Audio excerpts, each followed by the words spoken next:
Starbucks Corporation is an American multinational chain of coffee houses and roastery reserves headquarters in Seattle, Washington. Opened on March 30, 1971. It is the world's largest coffee house chain. Starbucks highlights its mission as to inspire and nurture the human spirit, one person, one cup and one neighborhood at a time. And its vision is to treat people like family and they will be loyal and give their all.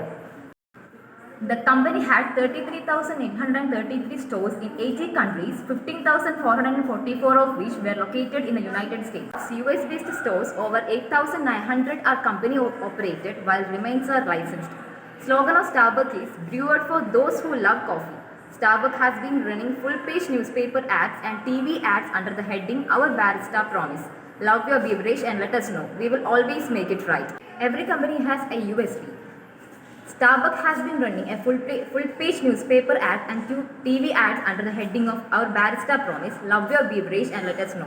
We will always make it right, which we have to say is a great example of USP, particularly one where the competition do it but isn't. Talking about it, we mean differentiation can come from brand talking about something that competition isn't. And it doesn't get any more emotional than loving something, be it your car or your smartphone or your beverage.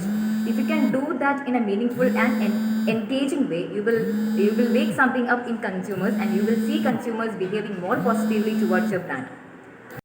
A product is a thing that we can offer to a market to satisfy a want or need and abstract value. There are two main types of product. They are consumer product and business product.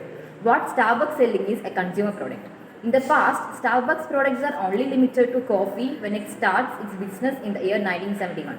However, first store in Malaysia established in KL Plaza on 17th December of 1998 where they offered a variety of products besides coffee.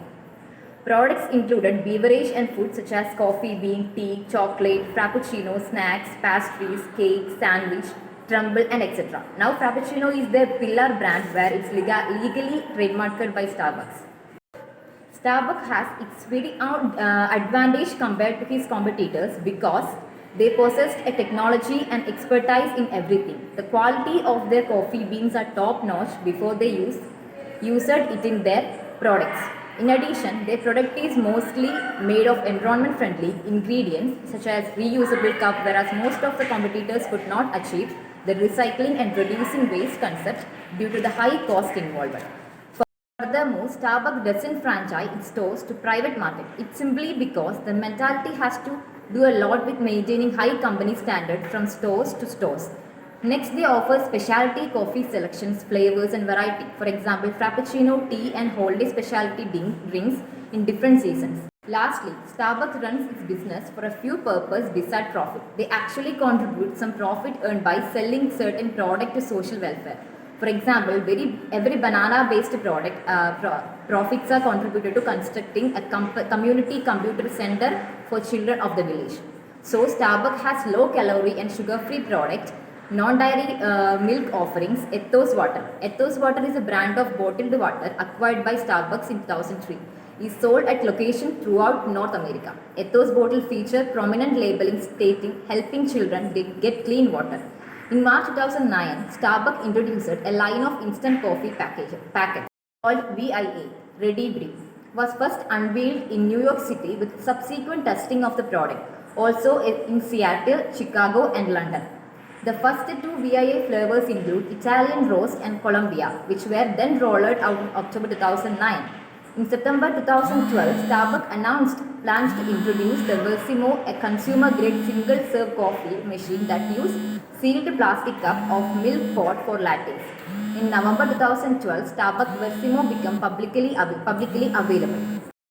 Marketing strategies of Starbucks are: Starbucks initially targeted young college students, social classes and neighborhood that would be ready to the idea of buying $6 coffee and spending time with the friends at their stores. With the rapid growth and expansion, Starbucks target market expanded rapidly to include every individual of every age.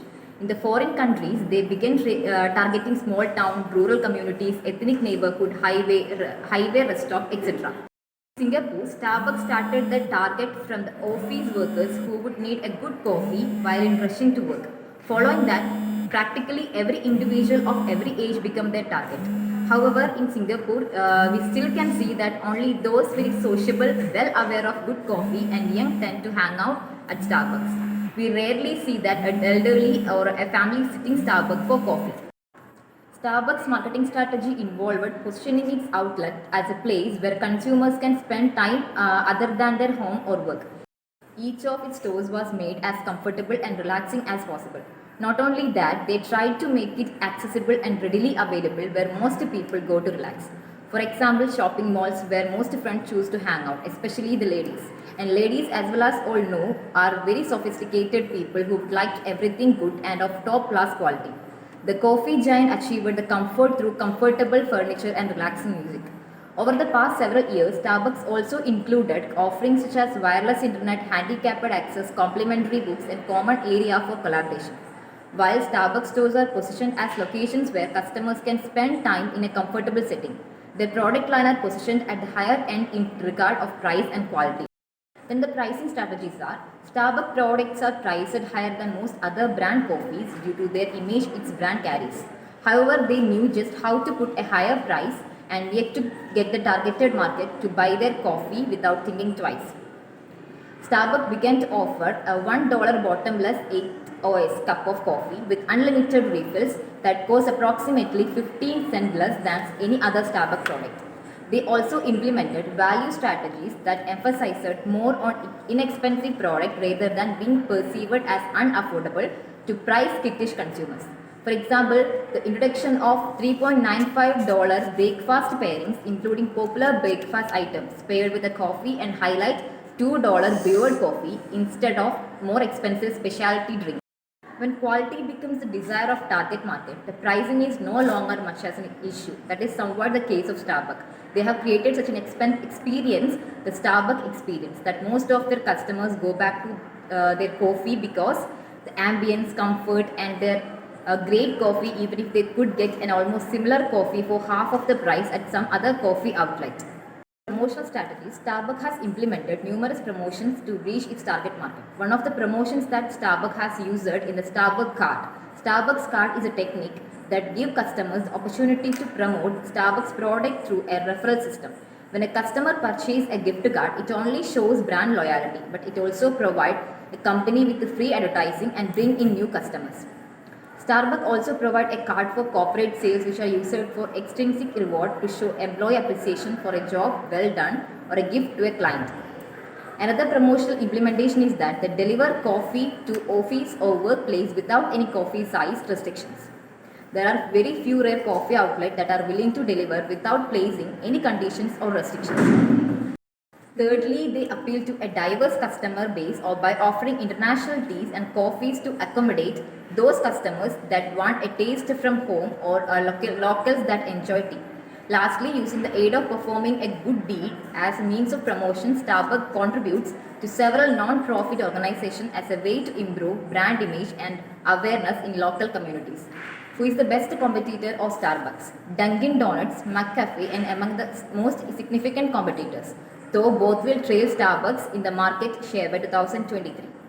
Other major competitors of Starbucks are Tim Hortons, Floggers, Cafe Nero, Costa Coffee, and Maxwell House. In conclusion, Starbucks company stands out comparatively above the rest in coffee competitive market due to the above strategic control, effective innovation, and entrepreneurship, and best practices in marketing management. Thank you. So today I'm going to talking about the Dunkin Donuts marketing strategy and competitive advantage, and also the SWOT analysis.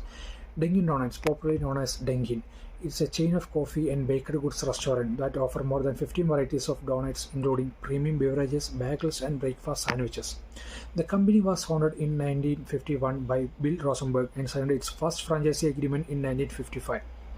Dunkin sells 13 cups of coffee every second on average, which amount to 1.7 billion cups of hot and iced coffee globally every year. The company is owned by Dunkin Brands that has more than 113 years of experience of franchising. Dunkin Donuts is headquartered in Canton in United States.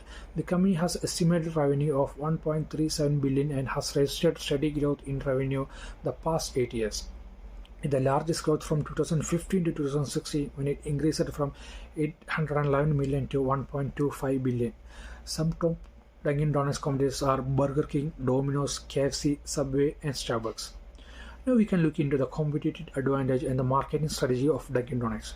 Being the market leader in the category and maintaining the same for years is commendable. Dunkin' Donuts is a market leader in flavored coffee, muffins, and donuts. They have a strong parent company Dunkin' Brands Group. It has two brands, namely Dunkin' Donuts and Baskin Robbins. Under its group company, which is divided into four businesses: Dunkin' Donuts US, Baskin Robbins US, Dunkin' Donuts International, and Baskin Robbins International. They are following 100% for franchise model. The group have 19,000 plus outlets in total, which is 100% franchised and helping the company to control its operational costs and profit term of royalty. As Dunkin' Donuts is the market leader in the business they operate, and that why it the star in the BCG matrix. In the case of sourcing the raw materials, the franchisees independently source the materials by themselves subject to complying with the Dunkin standard, while many franchisees source the donuts from the approved third-party supplier in the market. Dunkin' Donuts compete in the quick service restaurant segment in the fast food industry. It faces competition from the various type of fast food coffee formats such as convenience store, restaurant, and other outlets which are the business for donut, muffins, ice cream, coffee, etc. Coming to the market analysis and marketing strategy of Dunkin' Donuts, the fast food chain market are crowded with large number of companies eating out each other's share.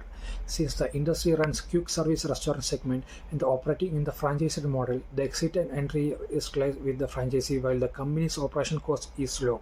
Customers of Dunkin' Donuts are the millennial and middle-aged group of customers who are interested in eating in joint or fast food restaurants. A major group of customers of Dunkin' Donuts are the college or school teenagers. Dunkin' Donuts was founded on the idea that success comes to those who focus on doing what they do perfectly. With the simple coffee and baking recipe of the fast food chain, it ought to become not only a household name but also the fastest growing in the US with 19,000 plus stores spread across the world. We can learn something by undertaking the Dunkin' Donuts SWOT analysis. Coming to the strength of Dunkin' Donuts, first one is the perfect position of Dunkin' synonymous with breakfast nearly everywhere. This attribute is to perfect positioning as they do offer breakfast by focusing on a small niche. The fast food chain has set itself apart from the competition. The strategic branding. With the 17 years of industry, Dunkin' has always stayed relevant to the consumers regardless of the generation. From marketing to dropping donuts from the name and the menu changes, the company employs strategic measures to ensure the remains relevant in target audience. Coming to the weakness of Dunkin' Donuts, it has a slower expansion as the competitors like McDonald's and Burger King expand rapidly across the world. Dunkin' adopt a limited expansion strategy. This snail-paced expansion is a weakness since Dunkin' will always enter the new emerging market after its competitors. Poor targeting outside the US. While Dunkin's effective targeting has enabled steady revenue growth in the US, the chain is struggling to India and other emerging and other markets. This is attributed to poor understanding of non-American leading port strategies. Opportunities for Dunkin' Donuts offer a healthier option. The revenue of Dunkin' competitors like Burger King increased tremendously after they introduced a healthier plant-based option in the menus. Dunkin' can also exploit the increasing demand for healthy foods by offering healthier options. Strengthen operation in emerging markets. Markets are understood and offer higher potential for growth. Dunkin' can strengthen its operation in this market to catalyze growth.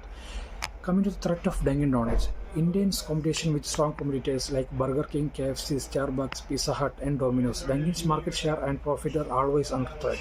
Inherent issues in franchising. Even though franchising is an internal matter, the external forces play a role in the success of the franchising model. Other fast food chains like Subway are struggling to affect new price with the opposition from the franchisee owners. Dunkin' is also threatened by the inherent issues in franchising.